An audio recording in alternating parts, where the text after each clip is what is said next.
Buenas tardes. Otra vez.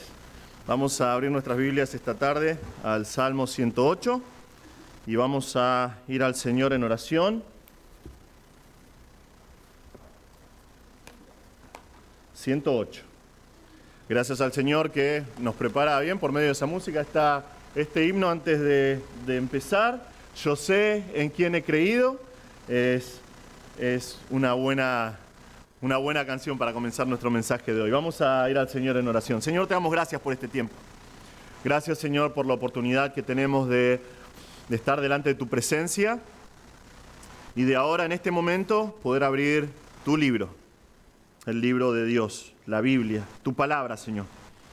Padre, por favor, te pedimos que nos ayudes a entender lo que nos quieres comunicar esta tarde, que con reverencia podamos escuchar lo que tú nos quieres comunicar, que nosotros podamos ser transformados por tu palabra, que tu Espíritu Santo nos desafíe, nos ayude a crecer, nos muestre un poquito más quién eres tú, Señor. Por favor, háblanos, Padre. Te rogamos en el nombre de Jesús. Amén. Bien, quiero comenzar haciendo una pregunta. A mí me encanta comenzar los mensajes haciendo preguntas, ¿no?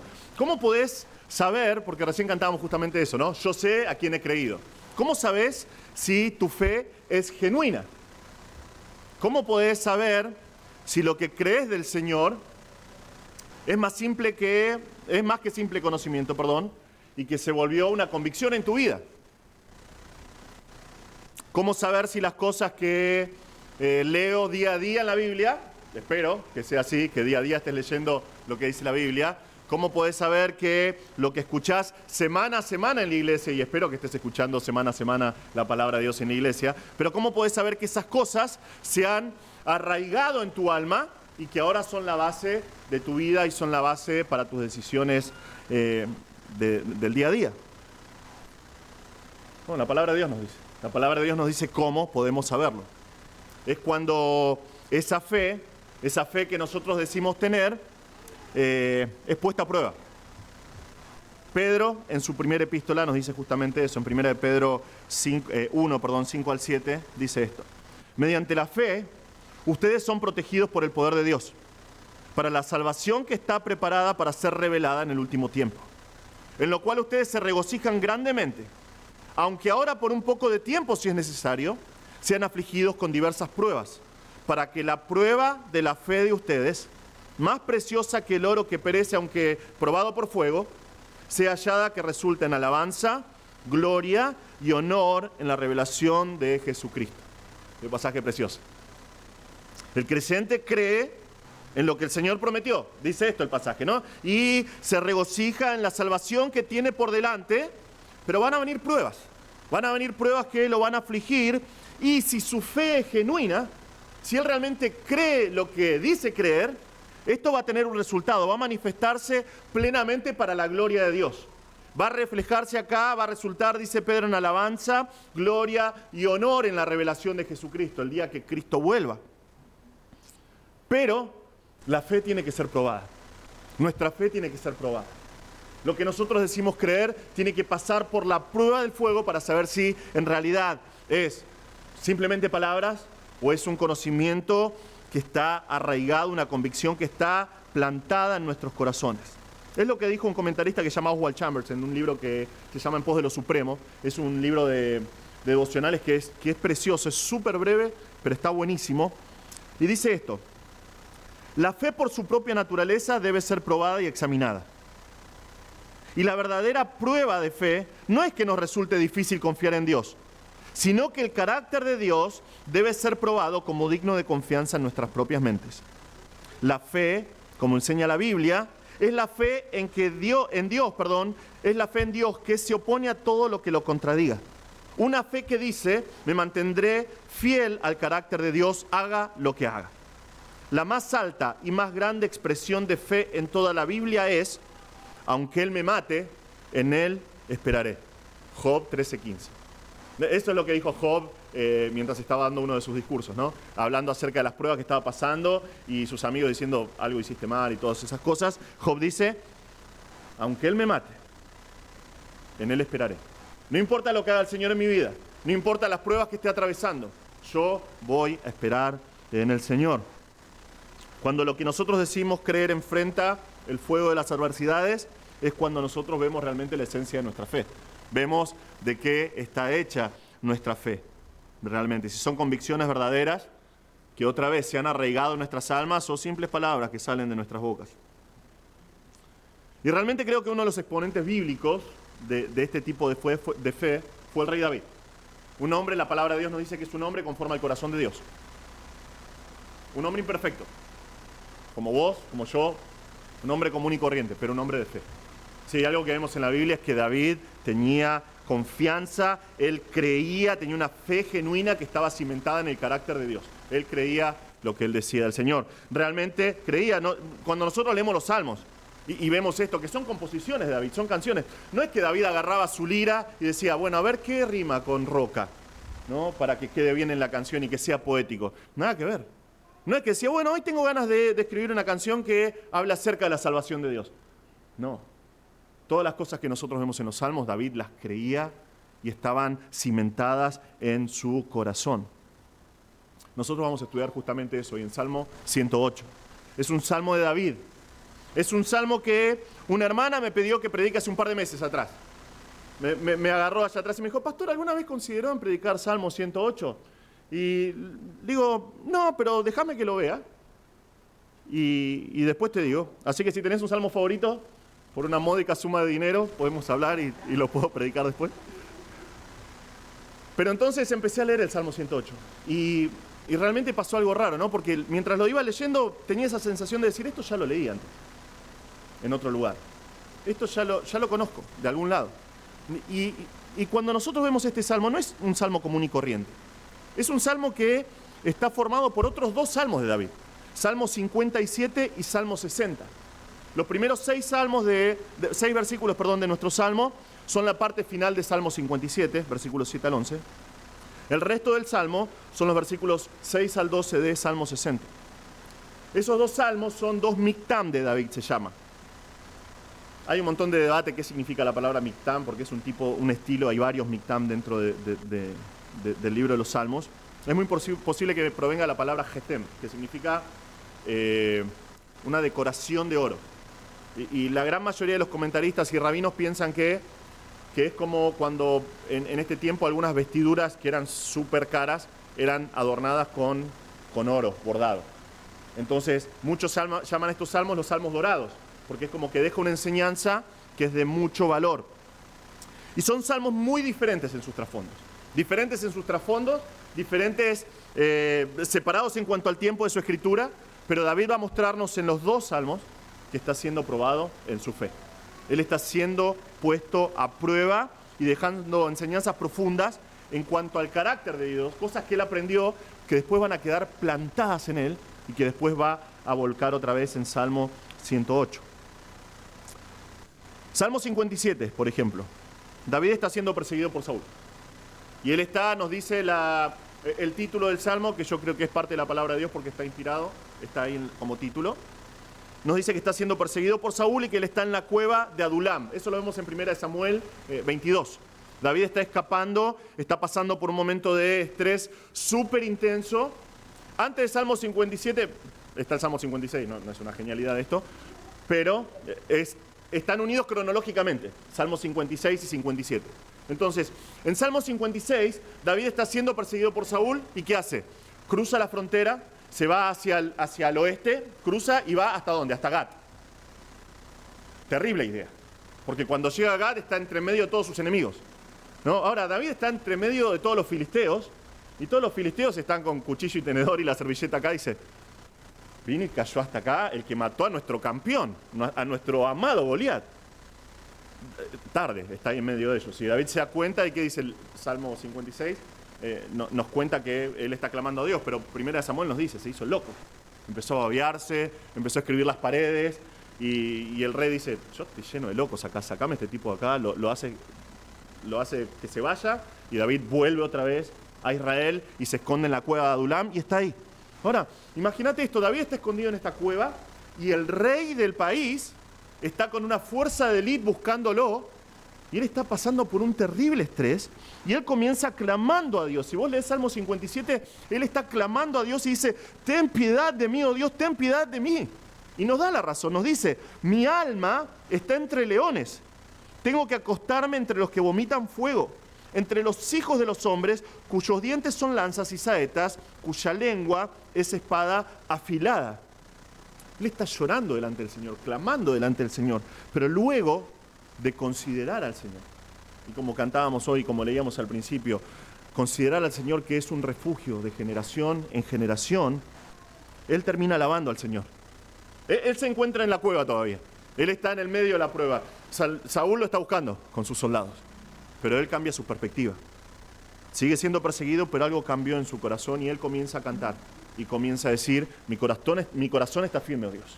Mi corazón está firme. Que esos son los primeros versículos de nuestro Salmo hoy.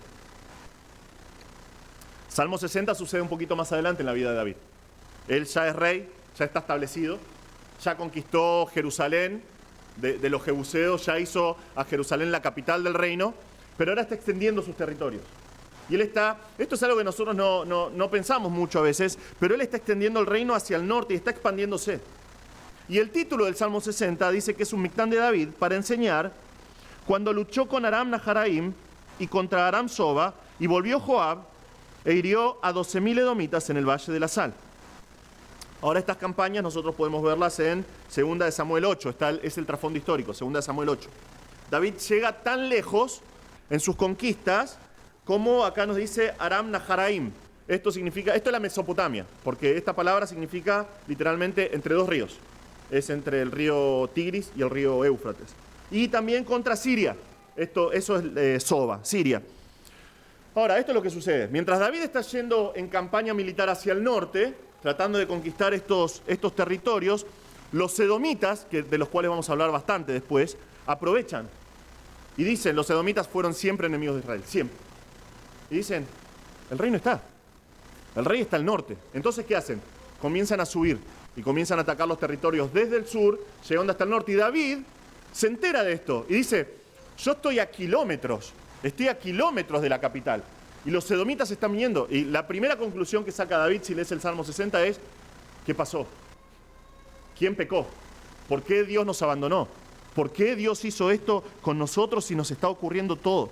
Pero en medio de todo el desánimo, David envía a Joab, a su capitán, a su comandante de las fuerzas, lo manda al sur y le dice, anda y ataca, es pariente de él, es el sobrino, Joab, hijo de Sarvia, dice acá, es hijo de Zeruya, la hermana de David. Y tiene una batalla definitiva en el Valle de la Sal, está a un par de kilómetros del Mar Muerto, este lugar. Y en ese lugar Joab destruye a los edomitas y nos dice, 2 de Samuel 8, que derrotaron a 18.000 en el ejército, 12.000, nos dice el Salmo, cayeron ante las manos de Joab. Entonces, el Salmo comienza con David desesperado, ¿no? Diciendo, ¿quién pecó? Porque Dios nos abandonó y nos dejó. Dios está enojado y él solamente pide ayuda. Pero después entiende, David, a medida que vamos viendo el Salmo, las cosas no siempre salen como nosotros queremos. Las cosas no siempre salen como nosotros las planeamos. Y aún en medio de las dificultades y de esas cosas que agitan nuestro corazón, el Señor está ahí. El Señor está obrando, el Señor está probando nuestra fe. Los planes de Dios son como Él quiere, no como nosotros queremos. Dios está en control. Y siempre está auxiliando a los suyos. Entonces, desde versículo 6 en adelante, nosotros tenemos el resto del Salmo, que termina igual a nuestro Salmo 108 hoy. Con palabras que proceden directamente de Dios y declaraciones de victoria que justamente vamos a estudiar hoy. Ahora, eso es a modo de introducción, ¿no? Y ya vimos vamos a ver 3 salmos entonces en total esta noche. Pero era indispensable para poder entender nuestro salmo de hoy. Tal vez te puedes poner a pensar, ¿no? David es medio raro, ¿no? No podía escribir un salmo nuevo, no, tuvo que cortar 2 salmos y ponerlos acá. Pero recordá, esto no es un libro común y corriente. Esto es la palabra de Dios. Y el Señor inspiró a David para que él extraiga de su corazón y de sus memorias estas 2 porciones de los salmos y las una en un solo salmo para enseñarnos. Esto es lo que dijo Spurgeon sobre este salmo. Al Espíritu Santo no le faltan tanto las expresiones que necesita repetirse a sí mismo. Y la repetición no puede tener la intención de simplemente llenar el libro, Debe haber alguna intención en el arreglo de dos declaraciones divinas anteriores en una nueva conexión. Y es lo que sucede con este salmo. Es llamado por muchos este salmo una enseñanza de David sobre cómo adorar al Señor. Si buscas en comentarios y en predicaciones te dicen un corazón que adora al Señor, ¿no? O cómo es un corazón que adora al Señor. Pero esto es mucho más. En realidad va mucho más allá, David. Nosotros no sabemos cuál es el trasfondo del salmo. Una cosa es segura: los enemigos están volviendo a levantarse. Y David está preparado para salir a enfrentarlos otra vez. Pero, para este momento la fe de David está firme. Está arraigada en su corazón lo que él va a decir en este salmo.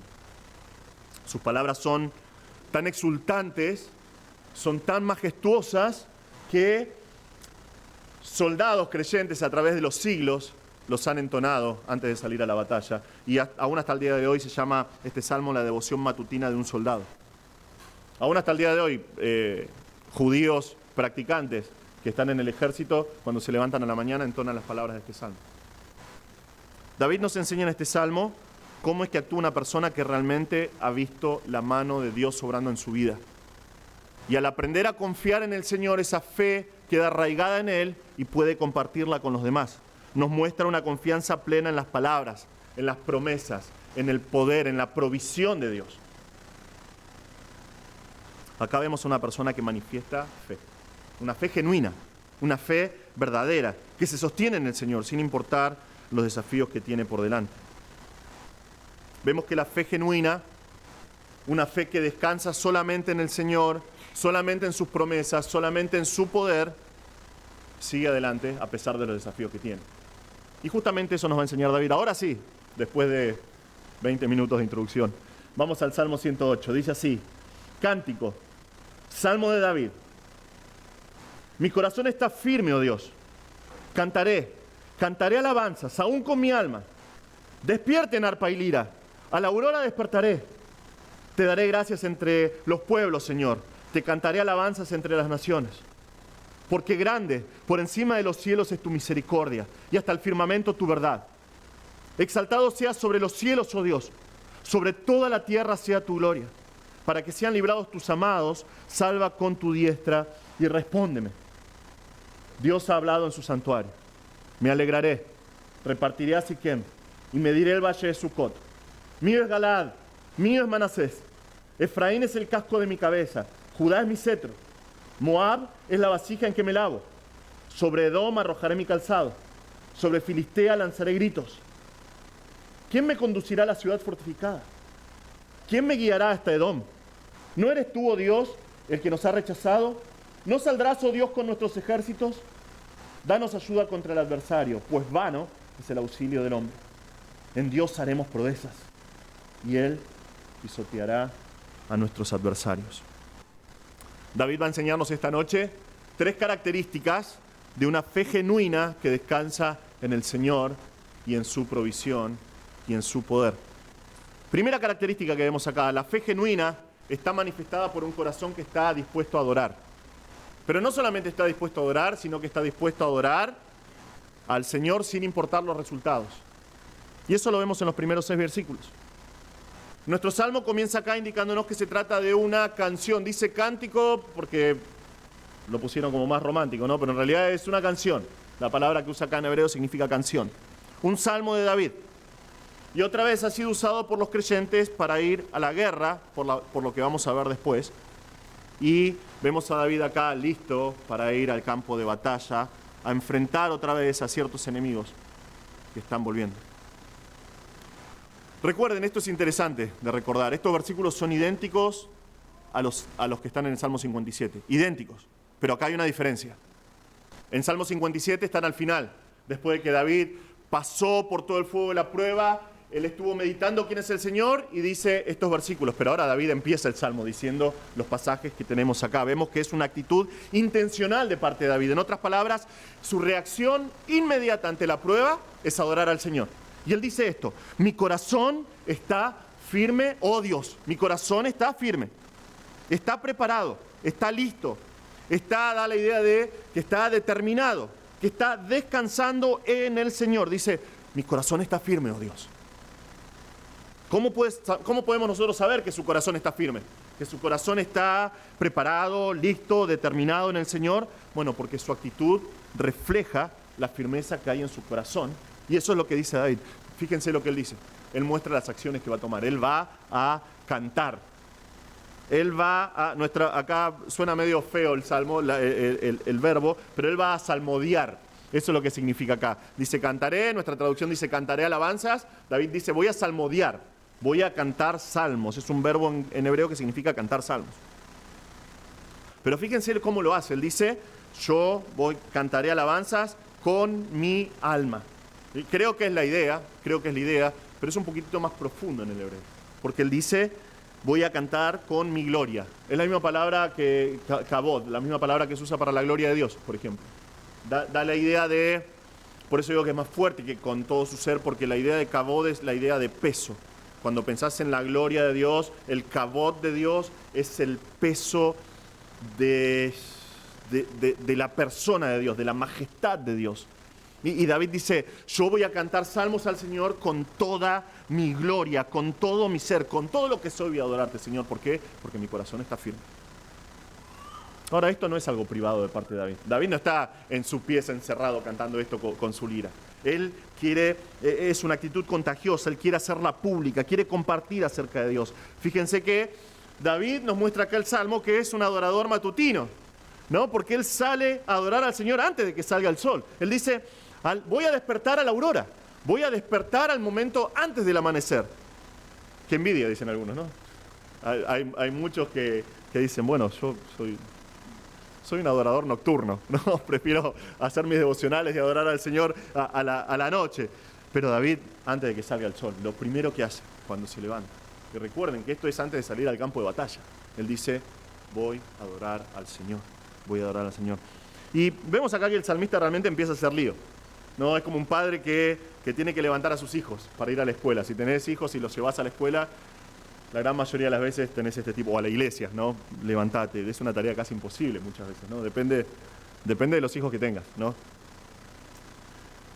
De manera poética David hace algo así acá, es como que empieza a despertar, ¿no? Hey, arpa, hey, lira, despiértense, levántense, vengan a cantar conmigo, vamos a cantar al Señor.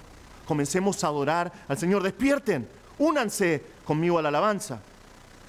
Y vemos qué es lo que hace acá, cuál es su acción acá, ¿no? Alabando de temprano. Dice, dar gracias entre los pueblos. Este verbo acá es la actitud constante de los israelitas cuando estaban celebrando juntos, ¿no? Que es como alabar al Señor con acciones de gracias. Y él dice que lo va a hacer entre los pueblos, entre sus compatriotas de Israel. Es la idea que tiene acá el Salmo. Son los habitantes de Jerusalén, de Israel. Pero también va a cantar salmos, dice acá, entre las naciones. Estos sí son naciones, pueblos que no conocen al Señor. Son los gentiles. Vean que aún desde el principio vemos en la palabra de Dios reflejado justamente eso. El deseo de Dios, lamentablemente vemos a los judíos ortodoxos diciendo solamente nosotros podemos ser el pueblo de Dios. No hay nadie que pueda ser parte del pueblo de Dios si no es judío. Los únicos que tienen la capacidad para entender lo que dice la Torá, la ley de Dios, son los judíos y nadie más. Nunca fue el designio de Dios, nunca fue la intención de Dios. Desde el Antiguo Testamento hasta el Nuevo, el mensaje y la misión de Israel en el Antiguo Testamento y de la Iglesia de Cristo en el Nuevo es que el mundo, las naciones conozcan acerca del Señor y lo conozcan por completo. Y David dice acá, no solamente voy a cantar entre los pueblos, yo voy a cantar entre las naciones. Quiero que el resto de los países sepan acerca de Dios, conozcan al Señor. ¿Por qué lo hace? Bueno, el Salmo nos dice por qué. Vemos cuál es el fundamento de su actitud. ¿Por qué David quiere salir y cantar de esta manera? Dice, porque grande, por encima de los cielos es tu misericordia y hasta el firmamento tu verdad. Esta palabra acá, Gesed, es el amor incondicional de Dios. Es el amor infalible de Dios. Y dice David que es grande. Es grande, dice David. Tu misericordia es grande. ¿Qué tan grande es? Bueno, es más alta que los cielos. Está por encima de los cielos. Y David lo dice abiertamente. Y quiere que todas las naciones lo sepan. Ahora, no hay ningún otro pueblo que pueda decir eso de sus dioses. No hay otro pueblo que pueda decir lo que está diciendo David acá acerca de su Dios. Los pueblos que rodeaban a Israel tal vez podían decir que la arrogancia de sus dioses era grande hasta los cielos, porque es lo que sus leyendas contaban. Y si estudias a los dioses de Babilonia, por ejemplo, a Marduk o a los dioses de los cananeos, son dioses que son guerreros, que son arrogantes, que son orgullosos, a los cuales nadie se podía acercar. Pero el Dios de Israel es un Dios cuya misericordia es grande. Tal vez podían decir que sus dioses, que la lascivia por las mujeres humanas era grande, porque eso es lo que cuentan las leyendas, que el único entretenimiento de los dioses era bajar entre los humanos para robarse mujeres de los hombres. Pero solo el Dios de Israel es un Dios misericordioso, un Dios cuya misericordia llega hasta los cielos. Y su verdad, dice David, está por encima de las nubes. Otra vez, no existe grupo en el mundo. No hay sistema religioso en el mundo que posea una revelación tan majestuosa como la revelación de la palabra de Dios que tenemos nosotros. No existe. No existe. Pueden ser más sofisticadas, pueden ser más grandes en volumen. No tienen comparación con la Biblia, con la palabra de Dios. Es imposible. No sé si hicieron el ejercicio de hacerlo, y te lo recomiendo que en algún momento lo hagas, pero agarrá los escritos de los budistas, por ejemplo, el Corán mismo, los escritos de cualquiera de las sectas cristianas más modernas aún. Ninguna se compara con la palabra de Dios. Ninguna tiene la unidad y tiene las características que vemos acá en la palabra de Dios. ¿Por qué? Porque no hay un Dios que revele su verdad como el Señor. Y nosotros lo tenemos hoy en nuestras manos, en la palabra de Dios. Su verdad es tan majestuosa que David dice que sobrepasa los cielos, las nubes, el firmamento. Pensando en que el Señor es así, pensando en que la misericordia de Dios es grande, que su verdad está por sobre todos los cielos, cubre al mundo su verdad, como las nubes. ¿Cómo no exclamar y decir como dice David, mi corazón está firme, oh Dios, mi corazón está firme, Señor? Y para terminar nuestro primer punto, vemos cuál es el deseo detrás de esa actitud, porque vos podés decir, bueno, yo sé que Dios es grande, yo sé que su misericordia es grande, yo sé que su verdad es como ninguna otra verdad. Pero David dice, yo voy a comunicar eso porque realmente tengo un propósito detrás de esta comunicación, de esta exaltación del Señor. Fíjense que el deseo es que el Señor sea puesto en alto, lo más alto. Fíjense sus palabras, son radiantes las palabras de David. Dice, exaltado sea sobre los cielos, oh Dios. Esto es un imperativo. David le está dando un mandato al Señor, mostrando no irreverencia, sino la urgencia que tiene. Señor, vos tenés que ser exaltado sobre los cielos, es necesario. Y tu gloria tiene que ser conocida en toda la tierra. Es súper interesante que el salmista acá proclama en su corazón que está firme. Él está adorando al Señor, él está exaltando su nombre, quiere anunciarlo a todos, su pueblo y las naciones, y que declara que su principal objetivo es la gloria de Dios. Y recién ahora, él pide la intervención de Dios en el asunto que tiene por delante. Primero exalta al Señor, primero declara su grandeza, declara su misericordia, y recién ahora dice, salva con tu diestra y respóndeme. La palabra acá, salva, es la misma palabra cuando vemos en la entrada triunfal en Jerusalén, que los pueblos cantaban Hosana, Hosana, es la misma palabra. Dice, salvame Dios, salvame con tu diestra, con tu mano de poder. Para que sean, acá dice, para que sean librados tus amados, es tu amado, porque David está hablando acerca de sí mismo, singular. David sabe, a menos que Dios intervenga, David no puede hacer nada. No puede enfrentar a los enemigos que tiene por delante porque la fuerza del hombre es inútil. Pero fíjense que él aún sin saber el resultado, sin saber si va a tener la victoria, sin saber cuáles son los planes perfectos para el Señor, que podría incluir la derrota, él adora al Señor. Él está dispuesto a adorar al Señor con todo su ser. No sabe lo que va a pasar, pero dice, antes de comenzar, Señor, tenés que saber algo. Mi corazón está firme. Mi corazón está firme y yo voy a cantar porque tu misericordia es grande. Voy a adorarte sin importar la prueba que tenga por delante. Y es por eso que es una fe genuina que vemos acá. Y a la luz de estos pasajes yo te pregunto, hermano, si estas declaraciones de David son un reflejo de tu fe. Porque nosotros, como creyentes, sobre todo en iglesias como las nuestras, constantemente somos llamados a la fe. ¿no? Sobre todo por el tipo de enseñanza que tratamos de tener, la reverencia que le damos a la enseñanza de la palabra de Dios. Pero todas esas enseñanzas que damos nosotros en la palabra de Dios tienen que causar un efecto en nuestras vidas, tienen que quedar arraigadas en nuestro corazón. Y esa es la razón por la cual decimos que la fe genuina es justamente eso. La enseñanza que nosotros recibimos queda grabada en nuestros corazones a manera de convicción y después nosotros nos movemos en base a eso. ¿Puedes decir junto con David? Señor, mi corazón está firme, aún en el fragor de la prueba.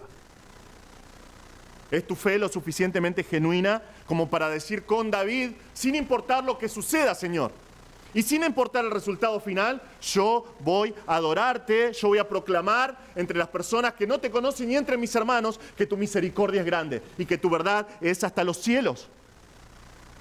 O puedes decir como vivimos recién las palabras de Job, mirando al Señor, Señor, aunque me mates, voy a esperar en vos. Aunque Él me mate, en Él esperaré. Si es así, gloria a Dios, gloria a Dios. Porque eso es lo que hace la fe genuina.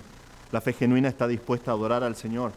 Tiene el deseo de que su nombre sea exaltado sobre los cielos, aunque su fe tenga que pasar por el fragor de la prueba. Tal vez estos pasajes te están desafiando ahora mismo. Y tal vez te das cuenta que tu fe no es tan así en tu vida. ¿Por qué sucede de esa manera? O una pregunta mejor, ¿cómo es que puedo experimentar una fe genuina como la de David? ¿Quién no quiere ser un hombre conforme al corazón de Dios, una mujer conforme al corazón de Dios? Entonces la pregunta es, ¿cómo es que puedo experimentar esa fe genuina? ¿Qué hacía la diferencia? ¿Cuál era la diferencia? Bueno, David realmente conocía al Señor. David realmente sabía que su misericordia era grande y que su verdad estaba sobre los cielos. Pero el conocimiento de David no estaba basado en mitos y leyendas como el resto de los pueblos. El resto de los pueblos no tenía revelación como nosotros tenemos acá. Eran leyendas que se pasaban de generación en generación y el padre le contaba a los hijos, el abuelo le contaba a los nietos, le decía, oh, nuestros dioses en cierto tiempo eran grandes y mataban a todos sus enemigos y destruían a todos sus enemigos. Pero ninguno tenía la revelación que tenemos nosotros. David basaba el conocimiento que tenía del Señor en la palabra, en las palabras escritas. Y es a esas promesas que David se aferra, a las palabras del Señor, a las promesas del Señor. Y es por eso que su fe es genuina. Él sabía que podía confiar en Dios sin importar lo que pasaba. Eso es lo que nos muestra nuestro siguiente punto. Esa es la segunda característica de una fe genuina. La fe genuina está arraigada profundamente en las promesas de Dios. La fe genuina está arraigada profundamente en las promesas de Dios. Fíjense lo que dice en versículos 7 al 9. Dice, Dios ha hablado en su santuario. Me alegraré, repartiré a Siquem y mediré el valle de Sucot. Mío es Galaad, mío es Manasés. Efraín es el casco de mi cabeza. Judá es mi cetro, Moab es la vasija en que me lavo. Sobre Edom arrojaré mi calzado, sobre Filistea lanzaré gritos. Vemos que la fe del salmista no está arraigada en su propia capacidad de lograr objetivos militares. Si te pones a pensar, David podría en cierta manera jactarse y gloriarse de sus objetivos, ¿no? de sus logros militares. Él es el capitán del ejército, él saca a los escuadrones de Israel a la victoria constantemente, aún desde su juventud.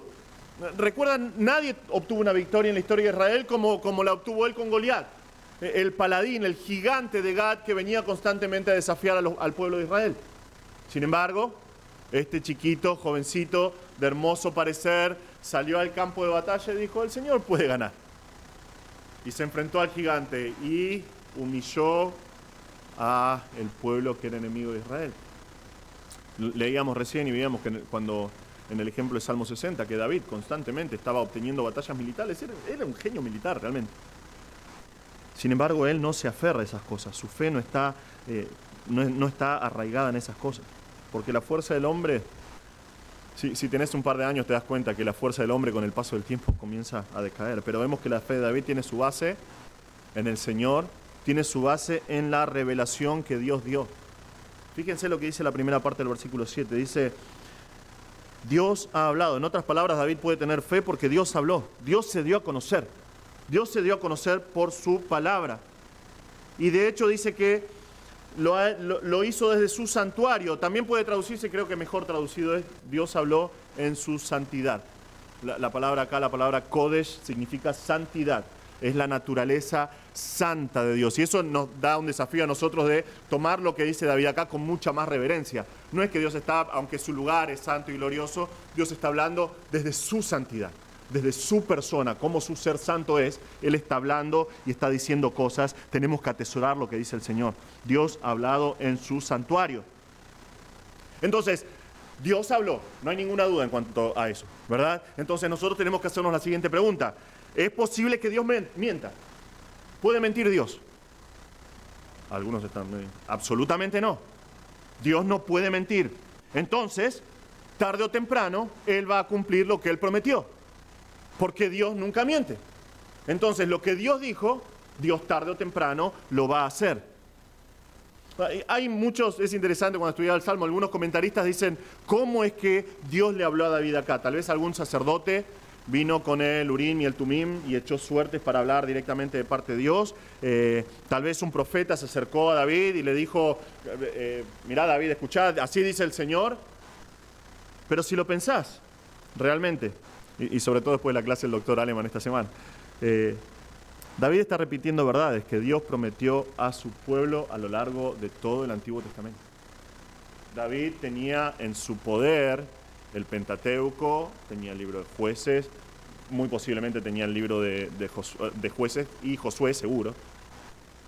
Y en esos libros Dios había prometido darle a tierra a Israel. En Génesis 15, lo que nosotros conocemos como el pacto abrámico, versículos 17 al 19. En aquel día el Señor hizo un pacto con Abraham diciendo, a tu descendencia he dado esta tierra. Punto, ya se la dio, es de ellos.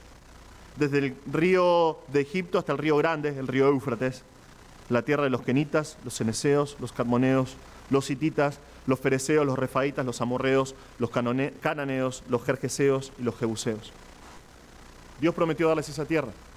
Si lees Josué 12, capítulo 12, capítulo 13, 14, 15, 16, 17, obviamente no lo vamos a leer, no tenemos tiempo para hacerlo, pero ahí está bien detallado todo el territorio que Dios le dio a Israel. Dios le prometió eso y vemos que la fe de David tiene su base en que Dios prometió darles esa tierra. Josué 1:6 dice, por ejemplo, sé fuerte y valiente, Dios diciéndole a Josué, porque tú darás a este pueblo posesión de la tierra que juré a sus padres que les daría. La tierra que Dios juró a sus padres que les daría. No está basada esta promesa en cuentos y leyendas. Es que Dios se la entregó. Dios juró a los padres de Josué, a los padres de Israel, a Abraham y a su descendencia, darles esta tierra. Dios lo prometió. Ahora, acá tenemos un mapa, vamos a ver un mapa hoy, que pensé que era bueno hacerlo porque no vi un mapa así antes, para poder ubicarnos correctamente, porque siempre estamos pensando en esto y no nos podemos ubicar por ahí geográficamente lo que está diciendo Dios. Sí, está lo que está en... Bueno, ahí no está más. Ahí está, sí, ahí está. Lo que está en amarillo al sur y lo que está en azul al norte eso sería el reino dividido. Imagínate los dos de un solo color, ese es el pueblo de Israel en este tiempo. Y acá David cita al Señor. Y el Señor dice, me alegraré, repartiré a Siquem y mediré el valle de Sucot. Pueden ver ahí al norte Siquem, que está a su izquierda, y enfrente, pasando el río Jordán, está el valle de Sucot. Es una tierra súper fértil, es una tierra hermosa, y Dios dice acá que con alegría va a repartir al pueblo de Israel. Con alegría va a repartir, y fíjense que estos términos que usa acá, dice, repartiré Siquem, mediré el valle de Sucot, nos muestran, este tipo de vocabulario nos muestra que Dios es el dueño. En estos tiempos, cuando vos medías la tierra y la repartías, era porque eras el dueño. No es como que hay ocupas, usurpadores, ¿no? El Señor está diciendo acá, esta tierra es mía. Y es por eso que la puedo medir y la puedo repartir, y se la repartía a Israel con alegría. Y es justamente lo que dice después, que Él es el dueño. Fíjense el énfasis que le da. Si se fijan ahí arriba al norte, que dice, mío es Manasés, y en especial Galaad, dice, mío es Galaad, mío es Manasés. ¿Qué está diciendo el Señor? Es mío. Esta tierra es mía. Yo soy el dueño y el Señor de estos lugares. Ahora, estas son las tierras que Edom constantemente está queriendo conquistar. Pero Dios se las prometió a Israel. Entonces, si Dios se las prometió, es imposible que ellos puedan conquistar. Estos son límites territoriales establecidos por el Señor. Y vean que el Señor dice, este territorio es mío, yo se lo repartí a Israel y yo me voy a encargar de protegerlos. Y fíjense en lo que nos dice justamente hasta cuáles son las fuerzas militares que va a usar para mantener esas tierras en poder de Israel. Dice, Efraín, que está al norte de Judá, arriba de Jerusalén, es el casco de mi cabeza, es mi guerrero.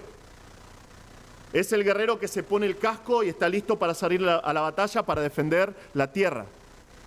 Y Judá, dice acá, es mi cetro. Ahí vemos que el territorio de Judá, que está al sur, que era en realidad durante mucho tiempo fue la provincia principal, la tribu principal, y de ahí estaba Jerusalén y desde ahí salía el gobierno de todo el país. Da la idea acá, Judá es acá dice el cetro, la idea es de una persona, es un comandante, es un general del ejército. Así es Judá, dice el Señor.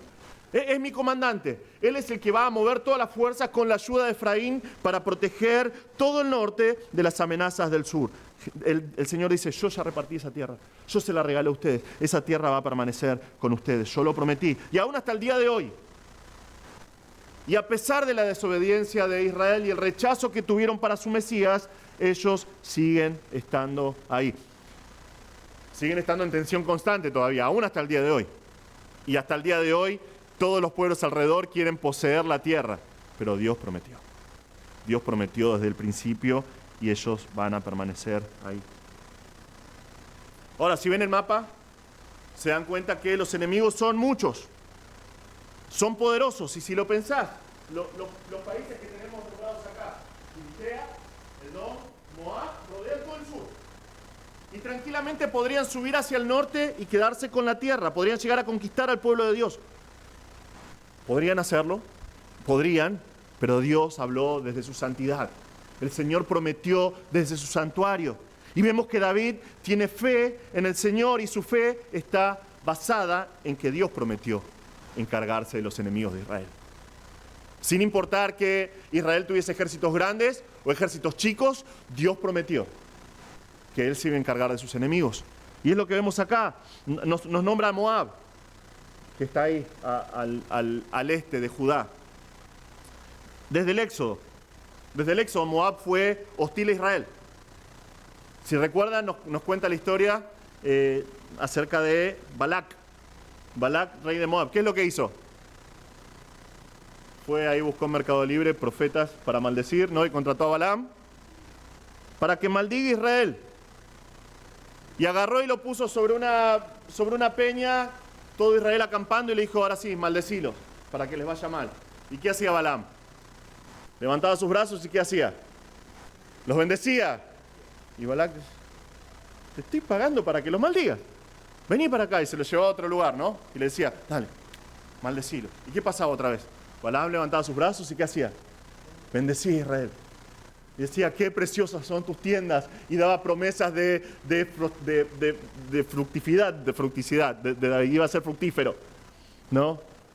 Y dice, bueno, ya que no los maldecís, no me los bendigas. Y Balaam dice, voy a hacer lo que el Señor me diga, ¿verdad? Aún con profetas contratados era imposible maldecir a Israel. ¿Por qué? Porque Dios lo bendijo. Y Dios prometió durante el libro de Jueces, Moab sometió varias veces la tierra prometida. Parece ser un enemigo digno de temor.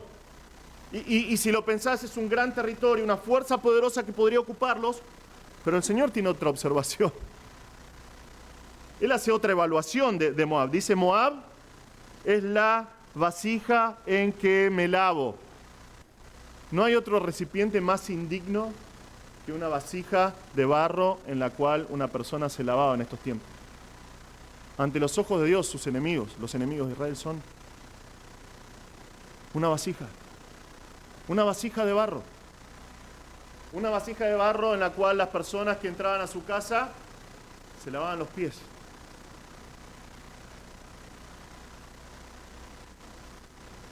Me hacía acordar a una de mis abuelas, que cuando entraba a casa después de estar, decía, no, acabo de baldear, no entras a casa si no te lavas las patas, decía, ¿no?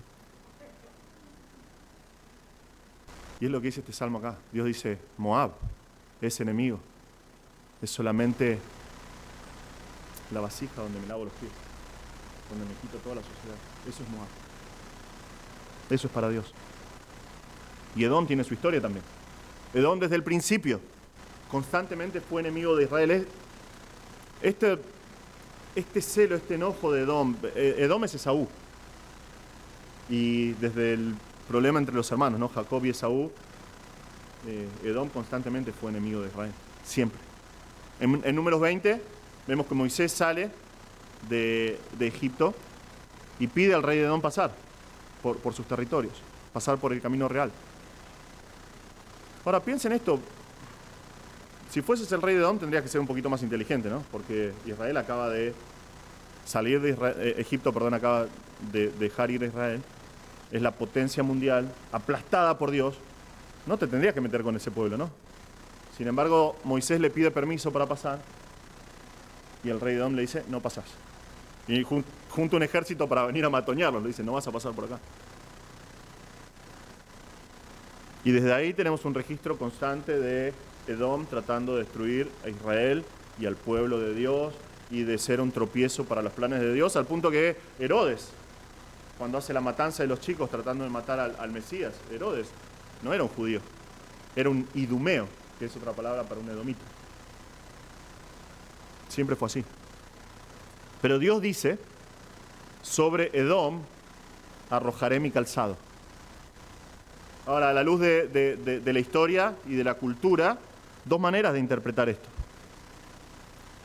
Puede ser que el Señor esté diciendo, Edom es mi esclavo, ¿no? Y esto es lo que hacía, si tenías un poco de plata en este tiempo, tenías esclavos y llegabas de un viaje, y no es como hoy, ¿no? Bueno, hoy es medio raro también, pero no andamos en sandalias. En ese tiempo andabas en sandalias y la tierra, no había calles y había barro y había suciedad de todo tipo de animales, que eran los medios de transporte de ese tiempo, y vos llegabas con los pies todos sucios. Y puede significar que Dios dice, Edom es un esclavo. Y como un esclavo que cuando llego a casa me saco las sandalias y se las tiro. Y le digo, lávame las sandalias y lávame los pies. Básicamente está diciendo eso. O, porque también puede significar esto, porque esto en estas tierras es igual, puede significar que Dios está insultando a Edom. Porque en este tiempo, y aún hasta el día de hoy, tirar un zapato es un insulto. No insultás con palabras, insultás con hechos, con actitudes. Y si vos tirás tu sandalia o tu zapato a alguien, es una muestra de insultarlo. No sé si se acuerdan, año 2008, el presidente George Bush estaba dando una conferencia de prensa en Irak. Y de la nada, un reportero iraquí, ¿se acuerdan de eso? ¿Qué hizo? Le revolvió los zapatos. 2 veces. Y el tipo, como un campeón, esquivó las dos. Es impresionante. Hoy a la mañana veía el video para recordar eso. Pero puede significar eso, que Dios dice, Edom parece un gran enemigo, Edom es un siervo que me lava los pies, ahí tenés mis sandalias, lavalo. O, no es mira, vos te pensás que sos poderoso, Edom, yo le arrojo mi zapato, Edom, lo insulto en la cara y no puedo hacer nada. Y finalmente los filisteos, los enemigos acérrimos de Israel, que causaron terror por siglos y opresión por siglos, que en 1 Samuel con Goliat hicieron temblar a todo el pueblo. Y Dios dice, sobre Filistea lanzaré gritos. Y este verbo para gritar, en la manera en que está conjugado, es gritar con gritos de alegría, con gritos de triunfo, ¿no? Como ayer. Esos gritos como, ¡ah! ¿No? Cuando que no es recomendable hacerlo, sobre todo esos creyentes, pero cuando le metes un gol y vas a gritarle a la tribuna, ¿no? ¡Ah! Es exactamente eso, es la ilustración perfecta. Dios está delante de los enemigos de Israel gritando, como diciendo, te gané. Derek Kidner, que es un comentarista, dijo, como un coloso, Dios domina toda la escena. Es el Señor el que derrota a los enemigos del pueblo de Dios. ¿Por qué David tuvo una fe genuina, como la que nosotros vemos manifestada en estos pasajes? Bueno, porque su fe estaba arraigada profundamente en las promesas de Dios. Esa es la base de la fe genuina. No hay un secreto acá. No hay un camino oculto para tener una vida de fe genuina. Es simplemente creer en las promesas de Dios. Dios le habló a David, Dios le prometió a David, David creyó en sus promesas y eso es lo que hizo la diferencia en su vida. Y de la misma manera, Dios quiere que nosotros basemos nuestra vida y basemos nuestra fe en las promesas que Él nos dio, que tenemos en su palabra. No es un sentimiento, no es un ejercicio psicológico de decir, bueno, sí, Dios es bueno y Dios va a estar todo bien. Va mucho más allá. Es vital para nosotros que entendamos esto. James Boyce, un comentarista, dijo esto. La fe bíblica, y lo cito porque lo explica muchísimo mejor que yo, dice, la fe bíblica no es optimismo, como piensan algunos. No es una actitud positiva que desarrollamos para poder atravesar tiempos difíciles. De acuerdo a la Biblia, fe es creer en la palabra de Dios y actuar de manera acorde a lo escrito. Y nosotros, al igual que David, triunfamos en medio de las pruebas simplemente porque creemos en su palabra. Sus promesas tienen que estar arraigadas en nuestro corazón. ¿Cómo podemos seguir adelante nosotros si nosotros no creemos en las promesas de Dios? ¿Cómo podríamos seguir adelante? Una persona que no lee la palabra de Dios es el más digno de lástima de todos los creyentes. Porque está despojándose a sí mismo de las promesas que están en la palabra de Dios. Cuando nosotros lo hacemos, cuando nosotros atesoramos las promesas de Dios en su palabra, nosotros entendemos que provienen de un Dios que es fiel, que es bueno, y nosotros podemos seguir adelante. Pero si nosotros no estamos atesorando las promesas de Dios que están en su palabra, ¿cómo seguir adelante? Y vemos hoy a creyentes que viven tristes, viven en vez de victoria en victoria, de derrota en derrota, dominados por sus emociones. ¿Y cuál es la razón? Porque no atesoran las promesas que están en la palabra de Dios. No hace falta ser un erudito para atesorar las promesas de la palabra de Dios en tu vida, para dejarlas plantadas, cimentadas, arraigadas en tu corazón. Es simplemente abrir la Biblia, leer lo que dice y creerlo y atesorarlo en tu corazón. Es así de simple. Un poquitito, día a día, un poquitito a la vez, hasta que tu depósito, el depósito en tu corazón está hasta el tope de las promesas de Dios. Yo pensaba cuando pensaba en lo que dice este pasaje, pensaba en mi hijo Noah, ¿no? Que ama los Legos. Él ama los Legos. Y tiene millones de Legos. Tiene cajones de Legos desarmados que para mí es un caos que hay que tirar. Para él es un tesoro. Y por ahí vamos a algún lugar y dice, quiero ese Lego, está buenísimo. Le digo, ya lo tenés. Pero es de otro color. Entonces me sirve. Y vos ves una maraña de cosas. La otra vez acomodamos un poco antes de que nazca Ezra. Estábamos acomodando y saqué de abajo de uno de los muebles un montón de piezas todas sueltas. Y digo, las tiro. Dice, no papi, todo esto me sirve. Pero después él comienza a armar, y de todas esas cosas que vos decís, bueno, no sirven para nada, comienza a armar en su imaginación lo que para él es una nave espacial entera, ¿no? O dice, este es un mega robot destructor de lo que vaya a saber qué. Pero así es la vida de la fe. Así es como nosotros vamos creciendo en nuestra fe. Nosotros vamos agarrando de a poquito las promesas que están en la palabra de Dios. Y por ahí decís, bueno, esto no me está sirviendo ahora, no aplica a mi vida ahora, pero lo guardás y lo atesorás. Y al momento de la prueba, esas promesas comienzan a forjar tu vida. Esas promesas de Dios comienzan a empujarte para que vos puedas seguir adelante, confiando en el Señor. Cuando llega la enfermedad, cuando llega la tristeza, la escasez, nosotros vamos a la Biblia. Nosotros vemos las promesas de Dios ahí, decimos, el Señor prometió. El Señor prometió. Él prometió que todas las cosas cooperan para bien. Romanos 8:28. ¿Por qué? Porque Él llamó a los suyos. Y si Él los llamó con un propósito. Y ese propósito es perfecto. Y Él dice que todas las cosas cooperan a bien. Y Él no puede mentir. Entonces, ¿qué hago con esa promesa? Me abrazo y no la dejo irse más. Me aferro a las promesas de Dios. Él tiene un plan. Él está en control. Nosotros nos aferramos a las promesas de Dios y podemos experimentar, podemos disfrutar de una fe genuina, una fe como la de David. Pero siempre y cuando, si nosotros cimentamos nuestro corazón en la palabra de Dios, eso va a marcar la diferencia. Vez tras vez es la palabra de Dios, es la palabra de Dios, es la palabra de Dios. No hay otro secreto, no hay un secreto acá. Es la palabra de Dios, es la espada del Espíritu. Es lo que usa Dios para ayudarnos a crecer. Es su palabra.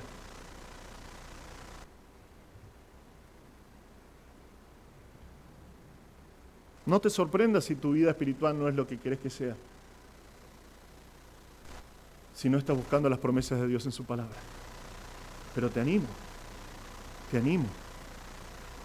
a buscar en las páginas de la Biblia las promesas que Dios te da. Y vas a poder disfrutar de una fe genuina como la de David. Pero la fe genuina va un poquito más allá. Y eso nos muestra nuestro último punto. Cuando nosotros entendemos que Dios es fiel y nosotros creemos de corazón las promesas del Señor, nosotros aprendemos a depender del Señor, aprendemos a depender de su poder.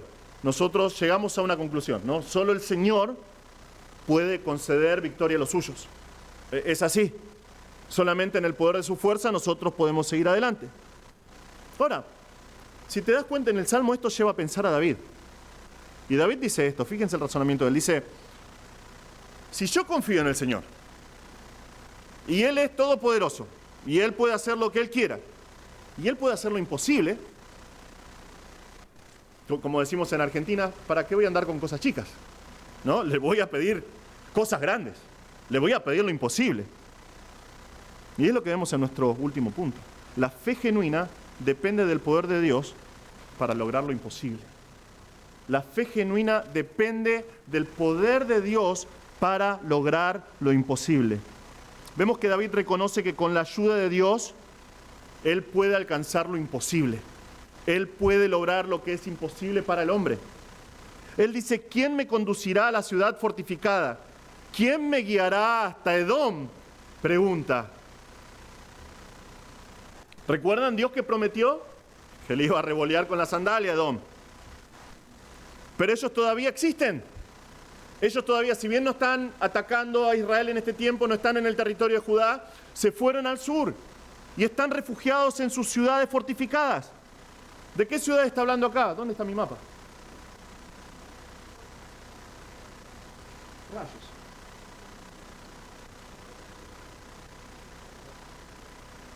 Rayos. Sonidista, ¿puede poner mi mapa, por favor? Gracias, ahí se dio cuenta. Dice: ¿quién me va a guiar a la ciudad fortificada? ¿De qué ciudad está hablando? Petra, bien al sur de Edom.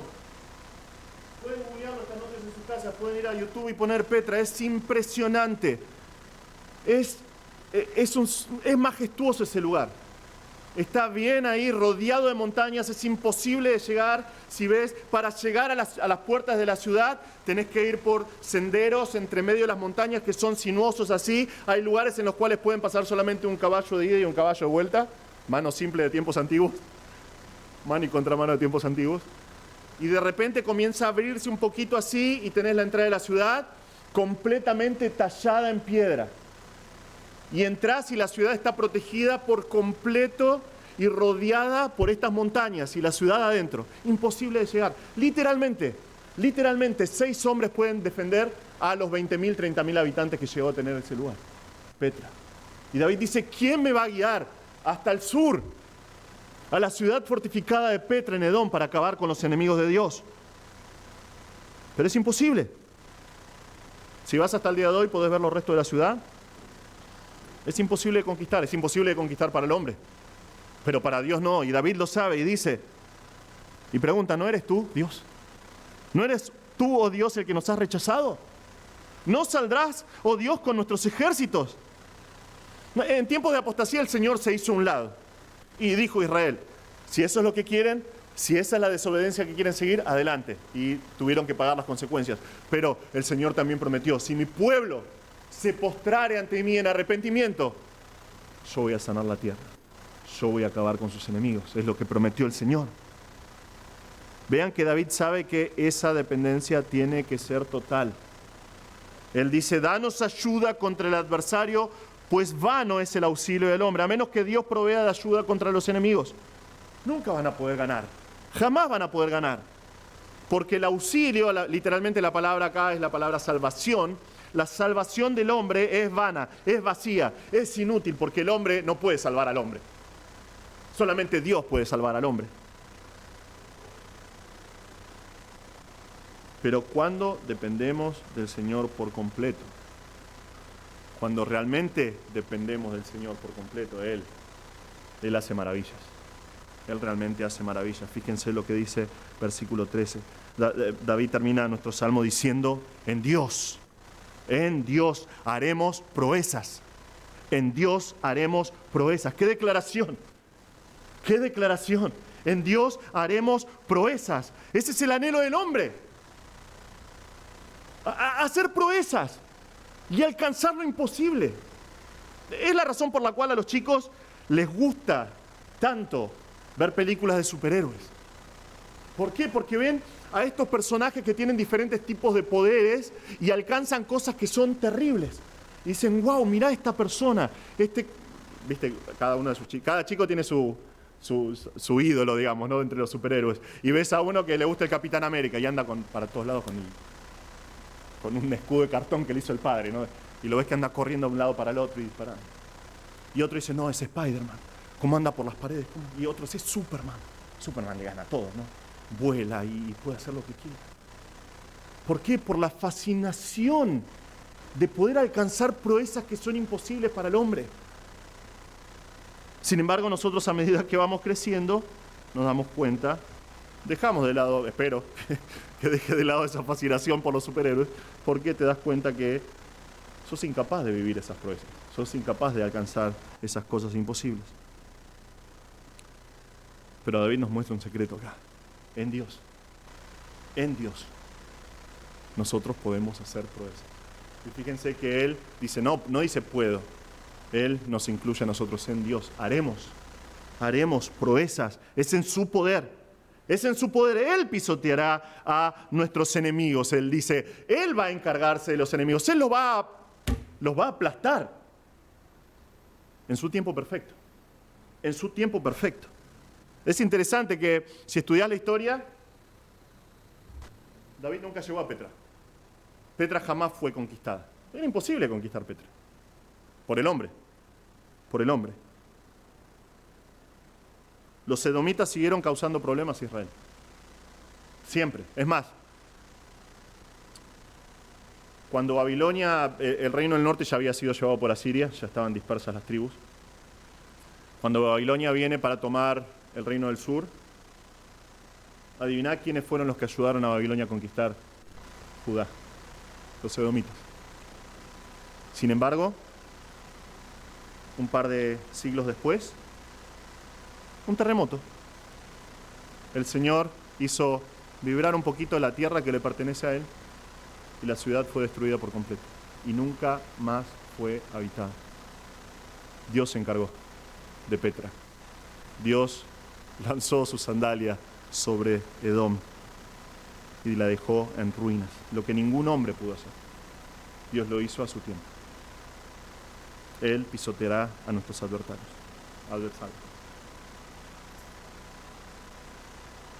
Ahora, este es un principio que aplica a nuestras vidas hasta el día de hoy.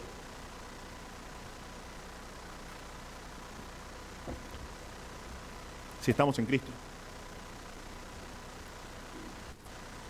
Tal vez no vamos a ir a conquistar, espero que no vayamos a conquistar una ciudad, ¿no? Que haya un grupo de hermanos que diga, el Señor prometió que en Dios vamos a hacer proezas, entonces vamos a juntarnos, vamos a agarrar nuestras espadas, palas, picos y vamos a... Pablo Nogués será nuestro, ¿no? Espero que no lo hagan. Pero aún hasta el día de hoy nosotros enfrentamos dificultades que parecen imposibles de superar. Imposibles en nuestro poder, es imposible. Hay situaciones con las que nosotros nos enfrentamos que decimos, no puedo. Hay tentaciones en nuestras vidas, áreas de nuestra vida que constantemente parecen derrotarnos. David dice algo, en Dios nosotros podemos tener victoria, aún en esas cosas que parecen imposibles. En Dios haremos proezas. Si nosotros creemos en el Señor, si nosotros descansamos en el poder de Dios, podemos alcanzar lo imposible. Y esto va más allá, casi estoy pareciendo un pastor carismático. No soy un pastor carismático, lo saben. Esto es lo que dice la palabra de Dios. En Dios haremos proezas. En Dios haremos proezas. En Dios podemos alcanzar lo imposible. Ese familiar, ese amigo que parece que nunca va a creer en Cristo y por el cual estamos orando y a veces con lágrimas pidiendo al Señor. En Dios haremos proezas, dice David. Ese ministerio que el Señor puso en tu corazón hoy y decís, no sé cómo voy a hacerlo. No sé porque parece que es inalcanzable. En Dios haremos proezas. En Dios haremos proezas, dice David. Lugares a los que parece que nunca vamos a llegar con el Evangelio. David nos da la respuesta. En Dios haremos proezas. Si vos lees ese testimonio de toda la palabra de Dios, en el libro de Jueces, cuando vemos a Caleb, ¿qué pasa con Caleb? Tiene 80 y pico de años, está recontra viejito, pero Dios le prometió que ese territorio era de él. ¿Y qué hace él? Él dice, voy a ir. Y le dicen, pero Caleb, sos un viejito, ¿por qué no te sentás y le contás historias a los demás y dejás que los muchachos se encarguen de ir a la guerra? Él dice, Dios me lo prometió y mi fuerza todavía es la misma que cuando era un joven. ¿Y qué hace? Va y lo toma. ¿Porque es un gran guerrero? No, porque él cree que en Dios haremos proezas.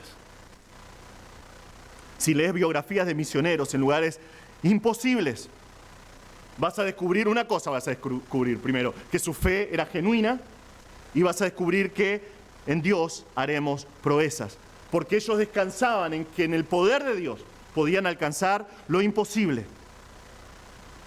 Esta idea de hacer proezas en el nombre de Dios, de alcanzar lo imposible con Dios, es lo que movió a Hudson Taylor, misionero a China. Dios puso en su corazón ir a China. Era imposible.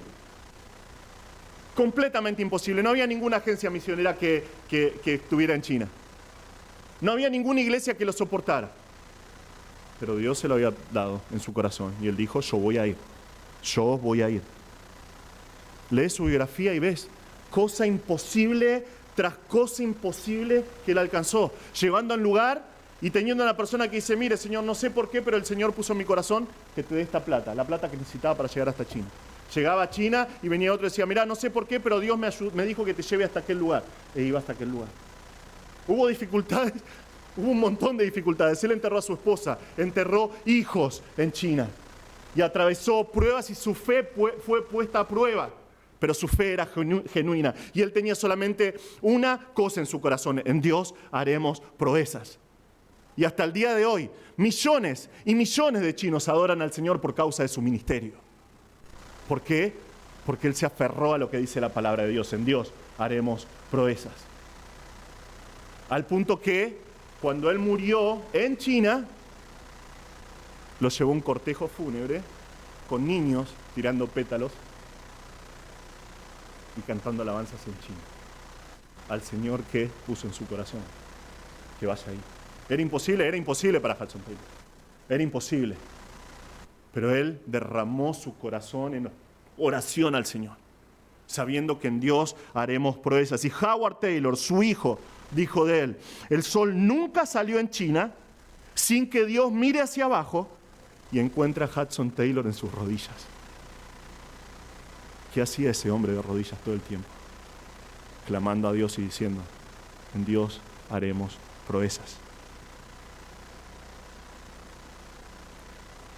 Es solo en Dios, hermanos. Es solamente en el Señor. Nosotros fervientemente vamos al Señor en oración, dependemos de Él, pero también un poquito atrevidos como David. Si nuestra fe es genuina, pedimos lo imposible. Lo que el mundo dice que es imposible, nosotros lo pedimos. Porque es lo que dice la palabra de Dios. En Dios haremos proezas. En Dios podemos hacer proezas. Porque eso es lo que hace la fe genuina. Tal vez estás acá esta noche y no conoces al Señor. Tal vez estás viendo esta transmisión, tal vez estás escuchando este mensaje y no conoces al Señor. Y decís, bueno, yo no tengo esa fe. Bueno, estás en un buen lugar, porque la palabra de Dios dice que la fe viene por el oír y el oír de la palabra de Dios. Si estás acá y no tenés este tipo de fe es porque necesitas a Cristo. Todavía no creíste en Cristo como tu Salvador. Naciste separado de Dios. Como cada uno de nosotros, nace en pecado, separado de Dios y digno de la condena eterna. Porque es lo que dice la Biblia. La Biblia dice que la paga del pecado es la muerte eterna. Cada uno de nosotros nace pecador y por lo tanto merecedor del infierno eterno. Y es imposible para nosotros alcanzar nuestra salvación. Tus buenas obras no te van a dar la salvación. Tus buenos deseos no te van a dar la salvación. Es imposible. El que nace pecador está condenado al infierno. Y es más, el Señor Jesús dijo que para el hombre es imposible, pero para Dios no hay imposible. Y porque no hay imposible para Dios, Dios envió a Jesucristo, su Hijo único, unigénito, perfecto y sin pecado. Y Él se entregó en una cruz. Él murió en una cruz y en esa cruz Él cargó con todos tus pecados para que vos no tengas que pagarlos.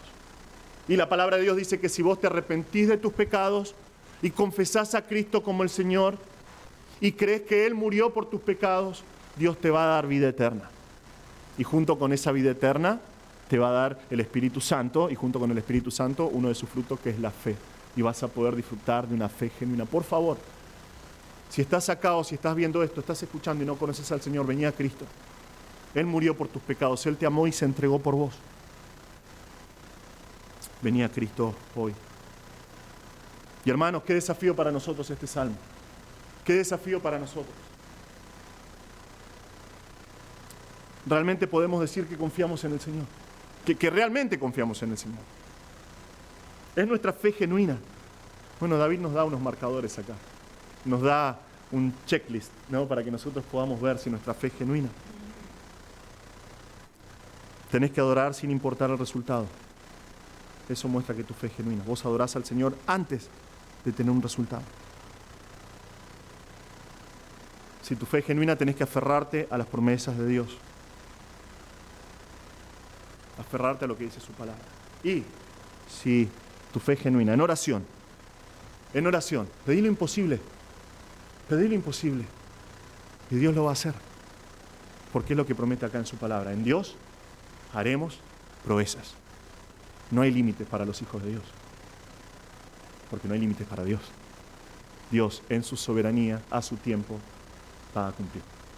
En Dios haremos proezas. Vamos a orar.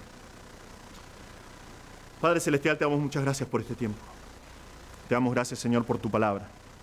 Te damos gracias por la oportunidad que tenemos, Señor, de adorarte y de crecer y de ser desafiados en nuestra fe. Te damos gracias, Señor, por David.